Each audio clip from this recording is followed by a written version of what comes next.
everyone and welcome to my LGBTQIA+ authors and books I've been loving recently video.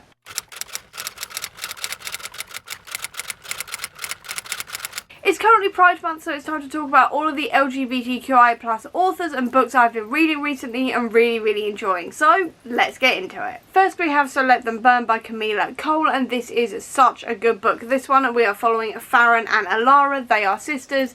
Farron is the chosen one and Alara was one of the people who went on her quest 5 years ago to try and save their island from colonisation, and now we are 5 years into the future after that massive battle and we're seeing what's happening now, and they're still trying to save their island from colonisation that's trying to creep back in again, this kind of thing, and it is so good. And why it's on this list is because Alara is a woman who loves other women, and you do see her interacting with her ex-girlfriend throughout this. You also see her start to fall for another girl throughout here as she's going through her dragon training, because I should mention this is a book about dragons, which is awesome and it is just so much fun. Alara is an absolute badass, so is Farron, but I just want to talk about Alara right now because she is the sapphic character in here, which puts it on this list, and she is such a badass. I love seeing everything she was going through and how she was fighting for herself and her country and this kind of thing. I also loved how much she loved her sister as well. The sisterly bond in here is absolutely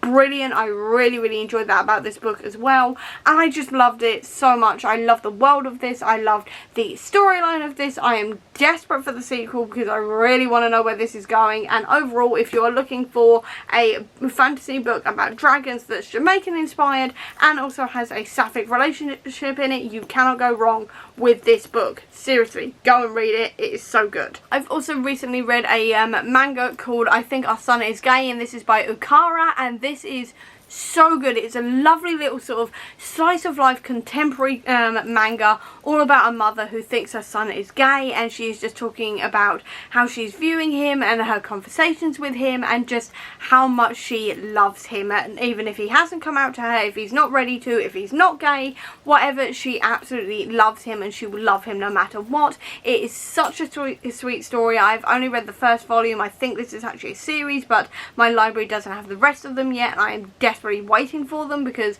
I really want to see where this story goes. But it just felt sort of like Heartstopper in the sense that you just felt like you were being hugged the whole way through. It was absolutely gorgeous and so adorable, and if you're looking for something to read that is light and fluffy and just feels like a hug this like Pride, definitely check out I Think Our Son Is Gay because it is beautiful. On the complete opposite end of the spectrum, we also have Know Your Station by Sarah Gailey. Sarah Gailey themselves are non-binary, and this is a graphic novel set in the far-flung future, and we are following people who are working for billionaires on this space station, and then they're trying to figure out why these billionaires keep on turning up dead, and they are being killed and posed gruesomely. So if you were a fan of Hannibal when that was still airing, definitely check this out. This is also a great satire as well in sort of like the way of the TV show The Boys, so if you really enjoyed that TV show as well, definitely check this out. This is a brilliant look into our life and like as we know it now and what could happen in the future. It's brilliantly talking as well about AI and where that's going, NFTs, all of this kind of thing. It's all in here. It is all brilliantly satirized, and like I said, if you were a fan of Hannibal, definitely check out Sarah Gailey's Know Your Station. Then back onto the more sweet side of things, I've also got to mention Red, White and Royal Blue by Casey McQuiston because I loved this book so much. I was not expecting to love it as much as I did, but I absolutely adored it when I read it earlier this year as part of my Cynical Fantasy Reader Tries Romance Books for the First Time reading vlog, which I'll leave a link to up above if you want to check that out. But I absolutely love this. I thought this was really fun. I really pulled for Alex and Henry the whole way through. I like that it also tackled important conversations around homophobia and being in the public eye and coming out and being outed, this kind of thing. I thought all of that was really well done. I really pulled for Henry and Alex the entire time I was reading this, and I thought it was absolutely wonderful. I really enjoyed it. I thought it did a really good mix of being slightly angsty while also having these really sweet moments as well, and overall there there is a reason why this is such a really hyped book, and I think it is definitely worth it, and I really enjoyed it. Then the final two I have to mention are both on Marvel Unlimited, their comic book subscription service, and they are part of the Love Unlimited part of this, which is a series of shorts about various different characters falling in love, reflecting on love, and just talking about love, this kind of thing. And the first one I have to mention off that is Viv Vision, which is a really sweet story about Viv, who is Vision's synthezoid robot daughter, essentially, as she is starting to get her first crush, and she's trying to get her teammates to try and help her figure out what to do with this, how to go about it, how to flirt, maybe ask on a date, this kind of thing. And it is a really sweet story about first love, friendship, and this kind of thing. It was really sweet, really nice.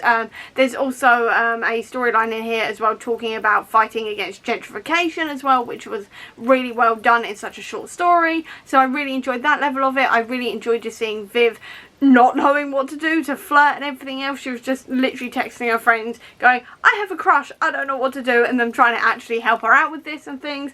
It was really fun, really sweet. I really pulled for these characters, and if you've got Marvel Unlimited, I would definitely recommend it. Then the final one is Gwenpool Love Unlimited, and this one is all about Gwenpool discovering that she is asexual and aromantic, and it is a wonderful, important story to tell, because you don't see that many stories about people discovering or realising that they are asexual and aromantic, or either one of those things. So it was a really important story from that point of view. I really wish I'd had this story when I was a teenager, because it would have made realising that I myself am asexual a lot easier, I will say.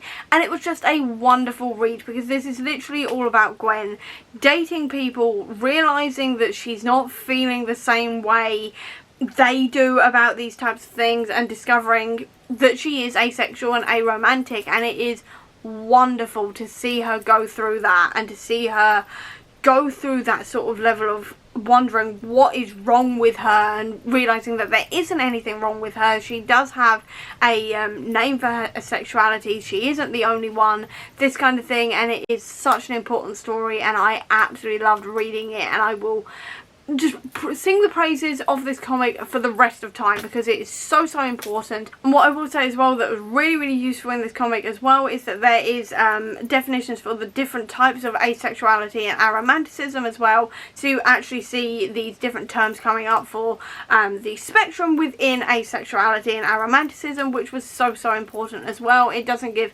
full explanations or anything, but it does give brief overview, so then you as a person, if that feels like that may be you can then go and search it up yourself, because you have the correct terminology for it, which I thought was a wonderful touch. It was so well done. I think the authors themselves is asexual as well, so it was done in their own voices, and I really enjoyed it. I will sing the praises of this one forever. And that's just a few of the LGBTQI+ authors and books I've been reading recently that I've been really enjoying. So I hope you enjoyed this video. If you did, please do give me a thumbs up. Comment down below, tell me an LGBTQI+ author you've been loving recently. I'd love to know. Or if you don't have that much time, leave me the pride emoji down below to let me know that you were here. I'll also leave a link as well down below to all of my social media if you want to check it out, including to the Comic Book Sanctum, which is my website dedicated to Marvel Comics, which is filled with stuff about Gwenpool and other LGBTQI authors and characters to check out as well, if you want to check that out for yourself. I'll also leave a link as well down below to my Bookish Etsy store as well, if you want to treat yourself to something bookish today.